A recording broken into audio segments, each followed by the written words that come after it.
Hey guys, Farmer Tyler here. So Monday morning, so we do herd health every other Monday morning. We pregnancy check cows. So I just kind of thought I'd show you getting started here. Just dumping this load of feed so I can catch the cows with the headlocks. You know, they're hungry, so they're gonna come up and eat. And I have the headlock set so it'll catch them right there, and it doesn't hurt the cows any. And, you know, it's just like they're casually standing up here to eat. So they just sit there and eat while we ultrasound, and we ultrasound them when they're 30 days past breeding. So we are able to find out who's pregnant and who's not. But I'll get back to a little more of that after herd health. So before herd health, we're gonna scrape out some heifer pens, clean up all that snow that we had over the weekend. Keep them nice and clean and keep them clean and dry. So we got two groups here, one on this side and one on that side. That while we're scraping, we keep them together, and we just gotta sort them out later. It's not a huge deal, but it's kind of what we got going on so far today on a Monday. My little lady.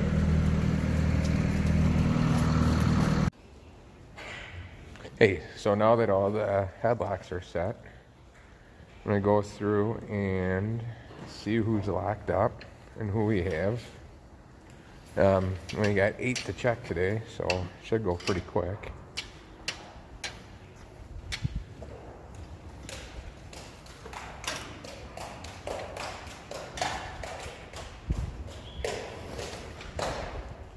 Oh, we got one right here. So what I do is put a clip on her headlock. You guys can see that right there. And so I'll go through and I'll clip all of them that we need, so we can just walk right through and we can preg check the ones that have a clip on them. It works very slick. Makes herd health go very quick that way. So I guess we'll see how many we got, how many of them settled, and I'll get back to you on that with you guys. I'll get back to you guys with that one. So I'm here in our milk house. I'm just about to get started milking. We had herd out today. It was a pretty average day. Guess we try to aim to try and get 4 or 5 cows each herd health that are pregnant. And I think we had 4 pregnant today, so kind of a average day for us.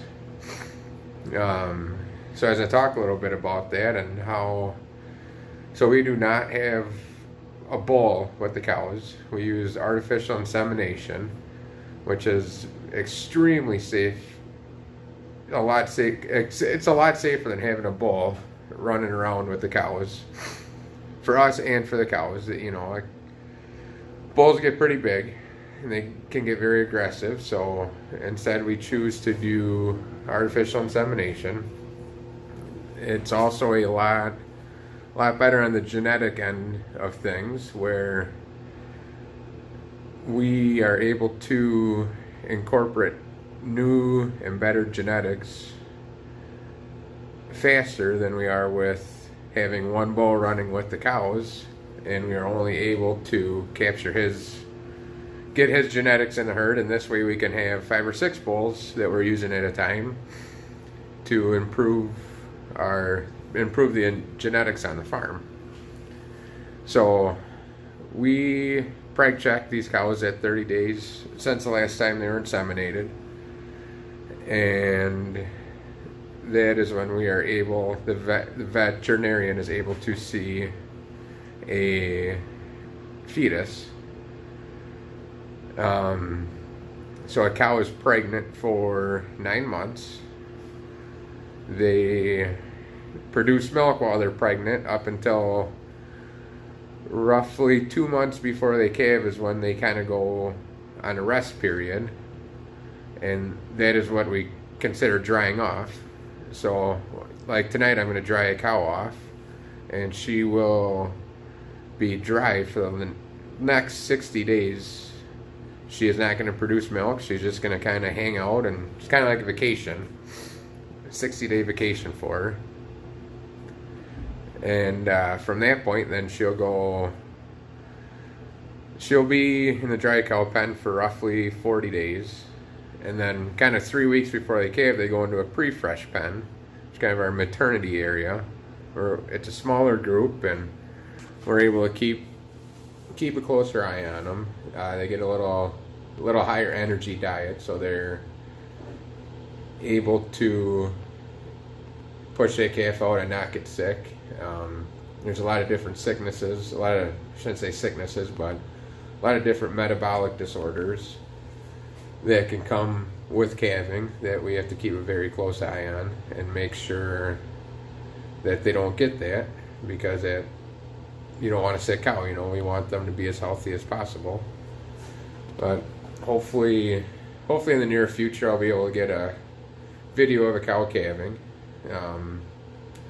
I'd say 95% of the time the cows have the calf on their own, and we do not need to assist with the calf coming out. So a lot of times I don't necessarily catch a cow calving. I don't really, I see when she's getting close, and I put her in the calving pen, and then I'll come over and check on her, and a lot of times she's already had the calf on her own. So maybe I'll have to set up a camera and put a time lapse on, and hopefully be able to catch that and be able to share that with you guys. But so I just want to do a little terminology with you guys.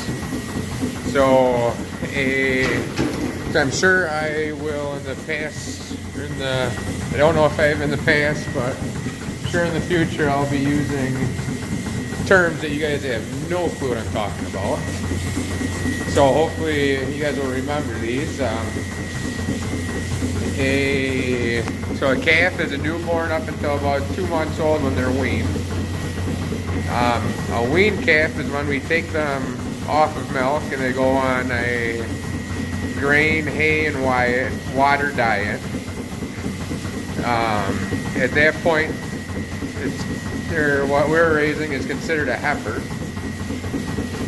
So they're considered a heifer from that weaning up until they calve. It's roughly 2 years old, which at calving, once they've calved, we say they freshen.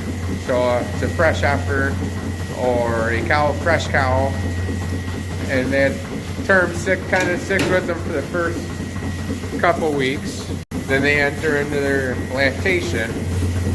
So usually a cow's lactation lasts, we try to get about 365 days, so a full year. So our main goal is to get them pregnant and calved in again within a year. There's a lot of different benefits to that, and especially if they don't get pregnant right away, and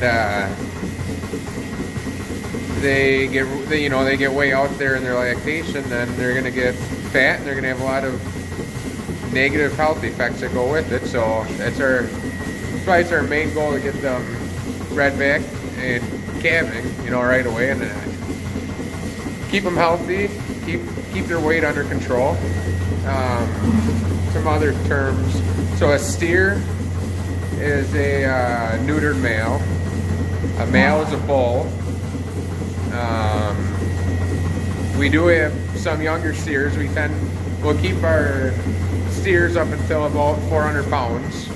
We sell them at that age, but I think that's most of the terminology. If I think of more, I'll tell you as I think about it. But Again, as always, thanks for watching. Make sure to subscribe to my channel.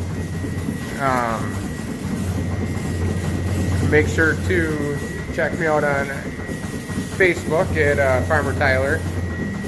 I've also got Instagram now at farmer_Tyler1. Make sure to check those out and keep you up to date on everything that's going on at the farm.